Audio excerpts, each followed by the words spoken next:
In this video, we're gonna turn this into this for about 75 bucks. Kinda. Let's get into it.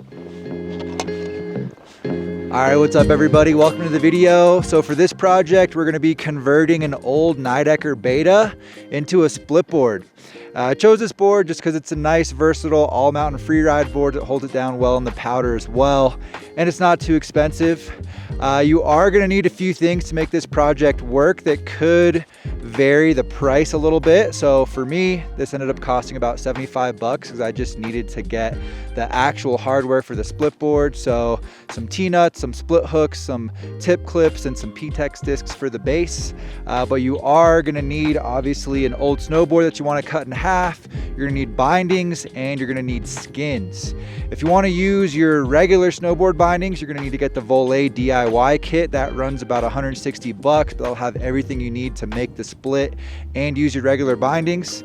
I'm using my Union Charger split board bindings for this project. They actually have a plate that allows you to mount to a solid board, so it works with the bolt pattern on this one and makes it pretty easy. Other than that, obviously you're gonna need some tools and supplies as well. I'll put a little pop-up on the screen right now. You can screenshot if you want. That'll have everything listed out. I'll also have that listed down in the description below this video. And if you have all that, you should be good to go. So without further ado, let's get into the process of making the split. All right, so the first thing we're gonna do, and the most major part of this whole process, is cutting the snowboard in half. Got Bo out here helping with this part of the project. A lot of different ways you could go about this, but we decided probably the most accessible way is just cutting it with a circular saw. So we're gonna clamp it to a table, measure the midpoint of the snowboard down the entire length every 3 or 4 inches, and cut it that way. Let's see how it goes.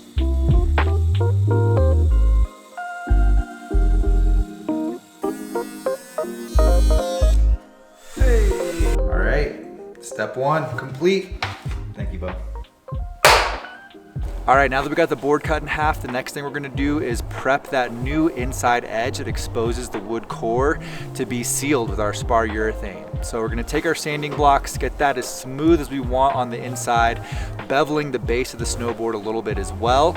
Get all the dust off, and then we're gonna wanna tape the top and bottom of the snowboard with our painter's tape to prevent any overspray from that urethane from getting on the top sheet or to the base of the snowboard. And then we're gonna be ready to spray. So just read the instructions on the can. Mine says 3 coats. I'm gonna do about 6. I'm gonna do 3 today. Sand it down and then do a few more after that over the next week or so, and then we'll be ready to move on to the next step.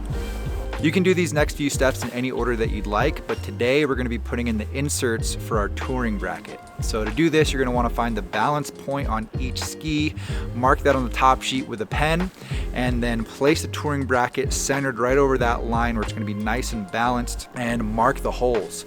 Got a little bit of play with the touring bracket, but we're still gonna try to be as accurate as possible. And we're gonna drill a small pilot hole right in the center of those marks where the inserts are supposed to go in. And then we're actually gonna flip the board over and we're gonna drill with our Forstner bit from the bottom first. So that's gonna be the exact size of the inserts and the PTEX disc. Gonna get it just deep enough for that to fit in flush with the base. Then we're gonna go through and we're gonna drill through the pilot hole to make it wide enough for the inserts to go in there. Cover up any exposed wood with our urethane, throw some epoxy in there for the inserts and get that screwed down so it's nice and snug with the touring brackets. We're gonna clean that up and throw some epoxy in there. For the PTEX discs, clamp that down with a scraper overnight, and those are gonna be in there good to go. We're ready to move on to the next step. And I do wanna note that we're only gonna need 6 inserts for our strategy here today, since the Union bindings we're planning to use have the heel lift built into the binding, so we don't have to put that extra bracket in the board. Okay, next we're gonna install both the board clips and the tip clips, and they both come with paper guides in the packaging. So I'm gonna gently clamp the split board together and line that guide up exactly where it needs to be, tape it down, center punch the drill holes, drill through that with our 3/16 bit exactly the diameter that it needs to be, and just to follow the instructions from there. For the board clips, I'm gonna countersink the base material so those screws sit in there nice and flush, and backfill that with some JB weld. And for the tip clips, it's pretty straightforward, just follow the instructions. I don't have a rivet tool, so I'm just gonna use Phillips, which they said was an alternative, to roll out the tip of that rivet and lock that in place for the tip clip. So After this, we'll almost be done and ready to test this thing out. All right, today's the day. Finally time to take this thing out in the backcountry and see how it holds up. One last thing I want to touch on that allowed this project to work is the Union Chargers actually come with a mounting plate for solid board. So we used that, but just cut it in half. Bo helped me cut it in half, mounted it up to the split, we're able to mount the bindings to it, and should be a beautiful day out here. I'm excited to see how this thing holds up. I'm feeling pretty optimistic. Let's go.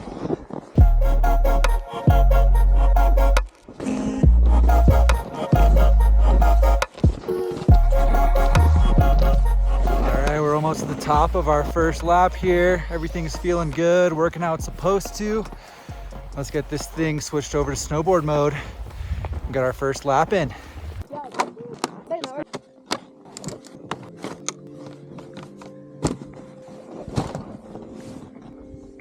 All right, first lap on the rig. Let's see how it does.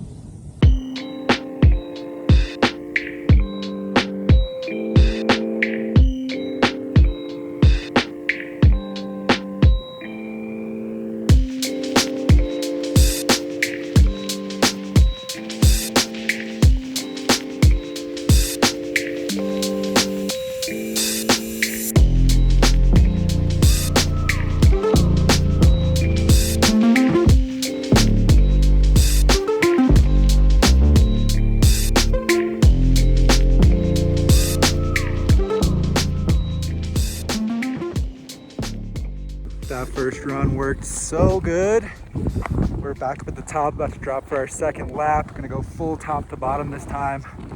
Should be pretty sick.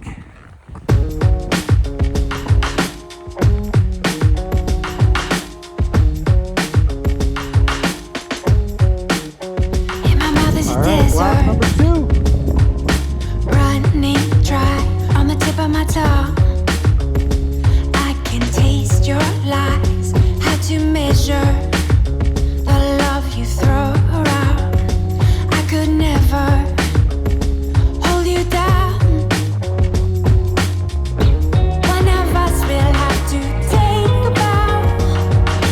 Feeling you so close to me, we drive around. Everlasting love, so much to go around. You got me so high, I can't come down.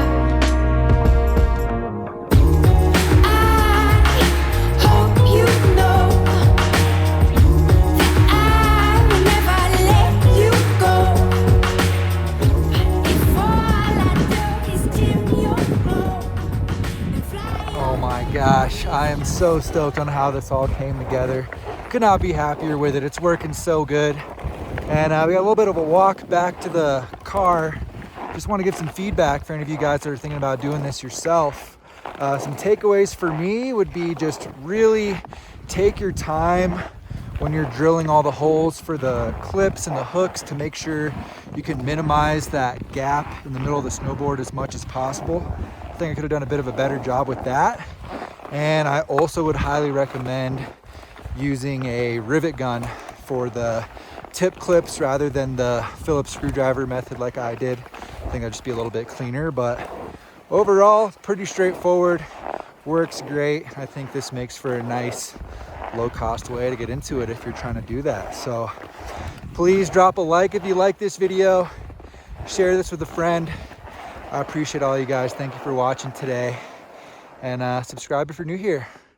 We'll see you in a new one next time.